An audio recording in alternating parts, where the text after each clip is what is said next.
Qu'est-ce qui vous surprend ce matin? L'offensive russe, c'est d'abord, mais au-delà du Donbass. Au-delà du Donbass, on est en train de parler de bombardement sur Kiev? Vladimir Poutine parle ce matin d'une opération militaire, entre guillemets, mais la réalité, c'est que nous faisons face à une véritable invasion de l'Ukraine. Le 24 février 2022 restera comme une date très sombre de ce siècle et elle rappelle l'invasion du Koweït par l'Irak. Elle rappelle surtout les invasions soviétiques en Tchécoslovaquie ou en Hongrie. C'est une opération de guerre.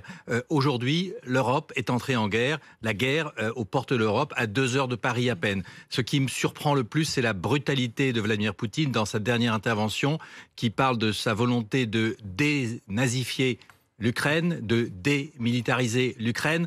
En clair, de mettre l'Ukraine sous la coupe du Kremlin, un pays qui était en paix, un pays qui ne voulait pas la guerre, avec un président Zelensky à qui on peut reprocher beaucoup de choses, mais surtout pas la perte de son sang-froid et qui a toujours dit « nous n'attaquerons pas les premiers ». Et Poutine qui s'était engagé, lui, auprès d'Emmanuel Macron, auprès de Joe Biden, auprès du chancelier allemand, à ne jamais intervenir le premier non plus. Mais là, on voit que le chef du Kremlin est intervenu le premier. C'est lui qui a déclenché la guerre, c'est lui qui envahit l'Ukraine.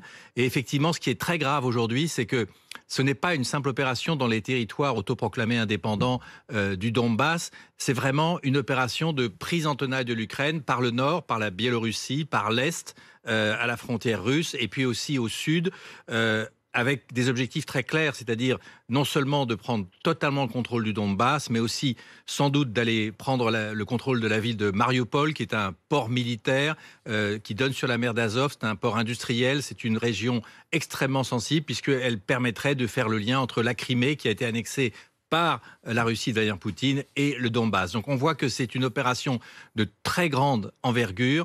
Ce matin, aux États-Unis et la nuit là-bas à Washington, Joe Biden a dénoncé une opération injustifiée, entre guillemets, mais cela fait des semaines. Et une guerre qui va faire des pertes humaines catastrophiques, dites-vous. Voilà, et les Américains et le président américain, effectivement, redoutent des pertes catastrophiques, des combats, puisque, effectivement, les Ukrainiens ont annoncé leur volonté de résister. Donc on est dans une situation extrêmement grave, inimaginable, je veux dire, imprévisible, même si c'est vrai que les Américains avaient annoncé régulièrement de façon jugée alarmiste, mais en réalité... On croyait que c'était alarmiste, l'info de ce matin, c'est que ça ne l'était pas. Ils avaient raison, et effectivement, l'opération se préparait méthodiquement, et je me souviens, en partant hier des studios de BFM, de cette mise en garde du Pentagone, le ministère de la Défense américain, qui disait 100% des troupes positionnées aux frontières de l'Ukraine sont prêtes à intervenir.